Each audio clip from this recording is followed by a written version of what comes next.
The tall glass doors of Hamilton First National Bank opened with a soft whoosh as Cassandra Wright stepped inside, her presence as commanding as the skyscrapers that framed the city skyline behind her.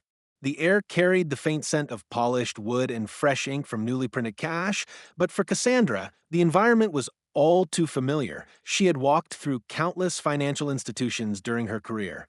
Still, there was something different about this moment. She wasn't just here to withdraw money, she was here on urgent business, a withdrawal large enough to secure an acquisition that her competitors were circling like vultures. Time was of the essence. But as she approached the counter, the reality of how others perceived her came crashing back in an all too familiar wave.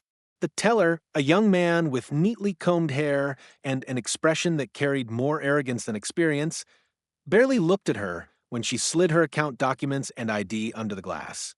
He glanced at the papers, then at her, his eyes narrowing with the subtle skepticism she had grown accustomed to, though it never stopped stinging.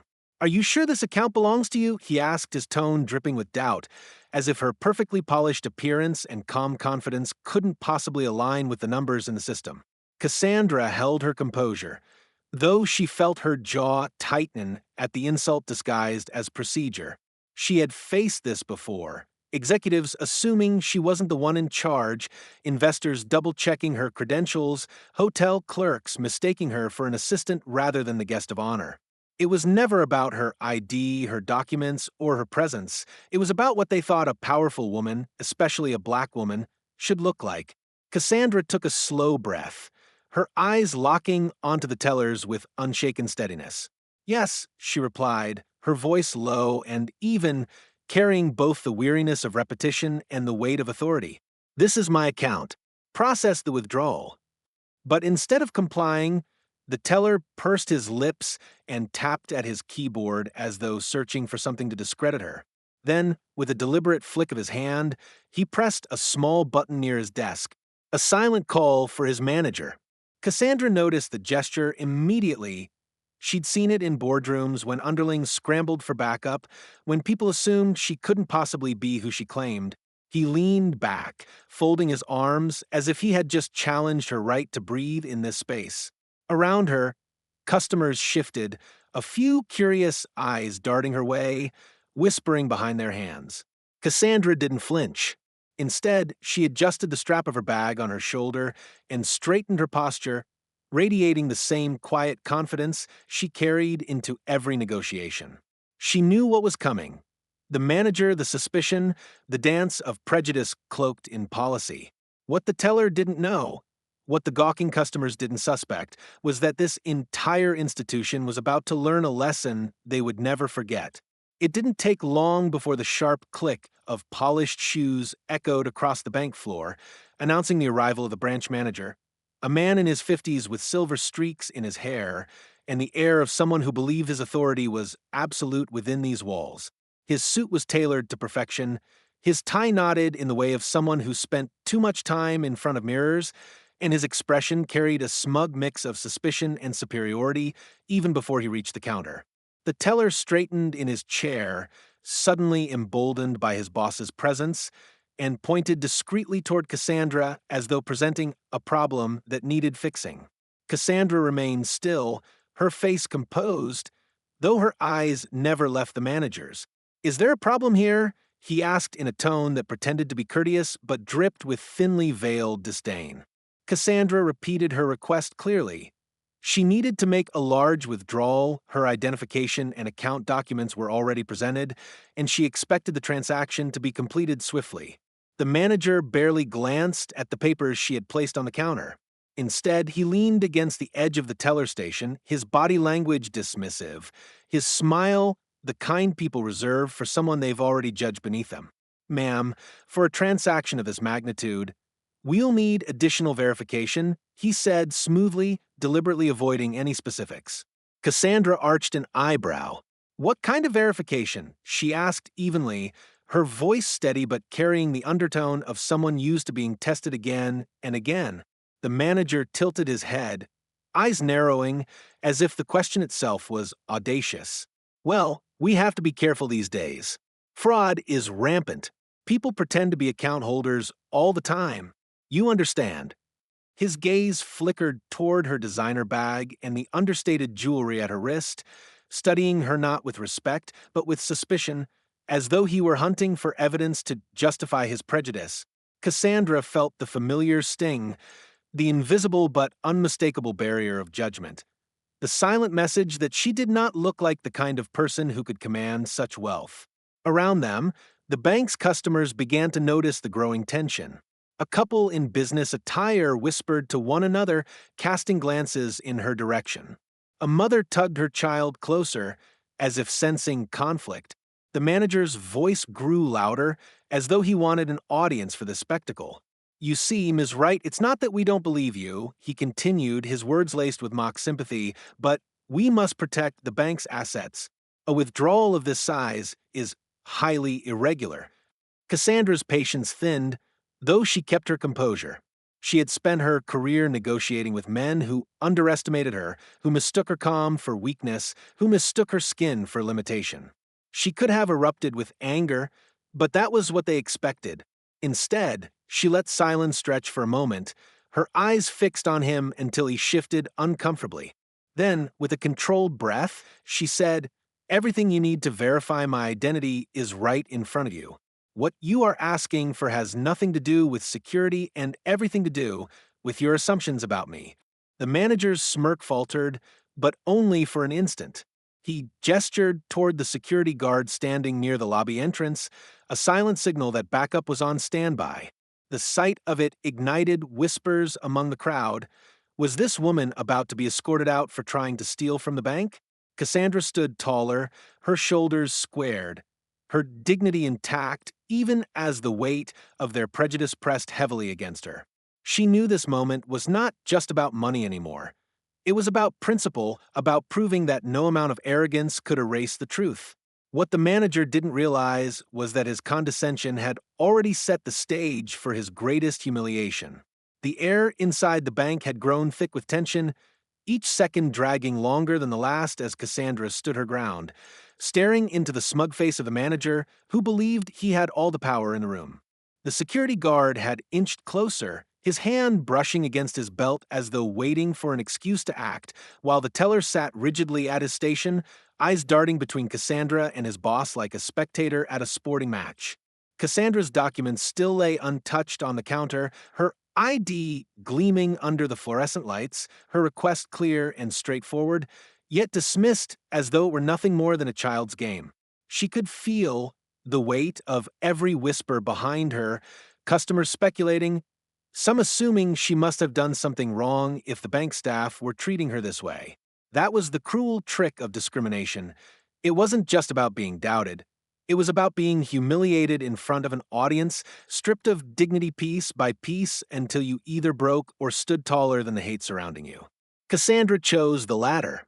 She exhaled slowly, her voice calm but edged with steel. "Once again, I am the account holder. I have given you everything required. Process the withdrawal." The manager chuckled under his breath, shaking his head as though speaking to a stubborn child. "Ma'am, I already told you, without further confirmation, this transaction is not happening. You can wait here all day, if you'd like, but we're not handing over that money. If the real account holder wants it, they'll have to come in person."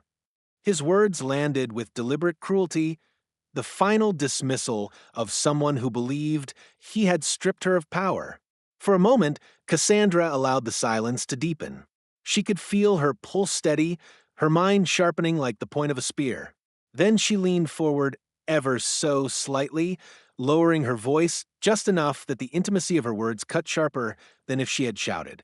"I am the account holder," she repeated slowly, letting each word linger in the air. "And more than that, I own this bank." The reaction was immediate and electric. The teller froze, his fingers stiff above the keyboard. The security guard blinked, suddenly uncertain if he should even be standing so close. The crowd behind her gasped, their whispers turning into stunned murmurs as the weight of her declaration sank in. The manager's smug expression faltered, confusion flickering in his eyes, followed by the faintest trace of panic he tried desperately to mask. Cassandra reached into her sleek leather bag and drew out a black folder, the kind she carried into boardrooms and shareholder meetings, and placed it on the counter with deliberate precision. Inside, perfectly arranged and sealed with the bank's official insignia, were the documents confirming her controlling interest. Wright Enterprises had purchased a majority of shares in Hamilton First National just 6 months earlier. She hadn't planned on revealing this here, but arrogance had forced her hand. The manager's face drained of color as he scanned the papers, his lips parting as though searching for a rebuttal, yet no words came. The whispers behind her grew louder, some customers pulling out their phones to capture the unfolding scene. Cassandra did not move, did not gloat. She simply stood in her quiet strength, watching the man who had mocked her drown in the truth. In that moment, the power dynamic shifted entirely, and the bank that had treated her like an outsider realized they were standing in the presence of their owner. The silence that followed Cassandra's revelation was so profound it seemed to swallow the entire lobby of Hamilton First National Bank. The polished floors that had echoed with arrogance just moments before now reflected only the stunned stillness of those inside. As every eye turned to the woman they had underestimated, Cassandra stood calmly, her folder of ownership documents spread open on the counter like a crown jewel of authority, while the manager who had so confidently mocked her seemed to shrink in size with each second that passed. His once smug smile had vanished completely, replaced by a pale, trembling mask of disbelief. He looked down at the stamp seals and signatures staring back at him, and then up at Cassandra, as though hoping she might retract her words and free him from the humiliation choking him. But Cassandra said nothing. She didn't need to. Her silence was louder than his excuses could ever be. Around them, the crowd of customers had grown restless, their whispers swelling into full-blown conversations, some pointing their phones toward the scene, others shaking their heads at the blatant disrespect that had unfolded before their eyes. The teller shifted uncomfortably in his seat, his earlier arrogance dissolving into shame, while the security guard who had been ready to escort Cassandra out now retreated to the wall like a schoolboy caught out of place. Cassandra let the weight of the moment linger before she finally broke the silence with a voice that was calm but razor-sharp. "You refused me service. You implied I was attempting fraud. You summoned security against me. All while my identification and credentials were right in front of you. And all of this in my own bank." Her words hit the manager like blows he couldn't deflect. He opened his mouth, a feeble stammer escaping. "Ms. Wright, I didn't realize if I had known," but Cassandra cut him off with a raised hand, her composure unshaken. "That's exactly the problem. You needed to know who I was before you could show me basic respect." The statement hung in the air, undeniable and crushing, forcing everyone listening to confront the ugly truth behind it. The manager's face burned red as he fumbled for words, but none came. Cassandra turned her attention back to the teller, her tone now clipped and commanding. "Process my withdrawal. Immediately." The young man scrambled to comply, his hands shaking as he typed into the system, avoiding her gaze as though the glow of her authority was too much to face. Within minutes, the requested funds were handed over, neatly packaged in crisp envelopes, though the trembling of the teller's hands betrayed his fear of the woman he had doubted. Cassandra accepted the withdrawal with the same grace she had carried into the bank, tucking the envelopes into her bag with practiced efficiency. She didn't thank them. Gratitude was not owed when respect had been denied. Instead, she gathered her documents, slid them back into her folder, and looked once more at the manager who stood frozen, his power stripped away before the very customers he had tried to impress. "Consider this your warning," she said quietly, her tone carrying more weight than if she had shouted. "The next time a customer walks into this bank, remember that respect is not a privilege, it is the bare minimum." With that, she turned on her heel and walked toward the tall glass doors, her stride steady and unhurried, the murmur of astonished voices following her like an echo of victory.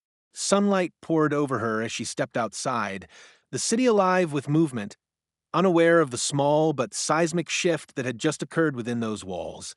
Cassandra didn't need to look back. She knew the lesson had been delivered. Behind her, the staff and customers of Hamilton First National had witnessed more than a withdrawal. They had witnessed the dismantling of prejudice, the humbling of arrogance, and the undeniable truth that true power does not need to shout. It simply stands, and the world falls silent around it.